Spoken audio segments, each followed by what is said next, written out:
ওয়াল্লাহি আল্লাহর কসম করে আমি আপনাদের বলছি, আপনার জীবনের এমন কোন নেক আমল যদি থাকে যে আমলটা শুধুমাত্র কেবলমাত্র আপনি আল্লাহকে খুশি করার জন্য করেছিলেন, ওই নেক আমলের ওসিলা দিয়ে দোয়া করতে দেরি হবে, দোয়া কবুল হতে দেরি হবে।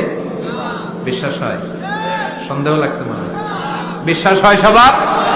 বিষ্ণু বললেন যে দোয়া বাদ দিল তার সব বাদ, কারণ দোয়া দিয়ে নামাজ শুরু, দোয়া দিয়ে সব শুরু, দোয়াটাই হলো ইবাদত। চিল্লায় বলেন ঠিক কিনা? আর দোয়া সিলাহুল মুমিন, দোয়া হচ্ছে মুমিনের উইপেন, অস্ত্র, মুমিনের বড় অস্ত্র। যেখানে সবকিছুর দৌরাত্ম্য শেষ, ওইখানে দোয়ার দৌরাত্ম্য শুরু।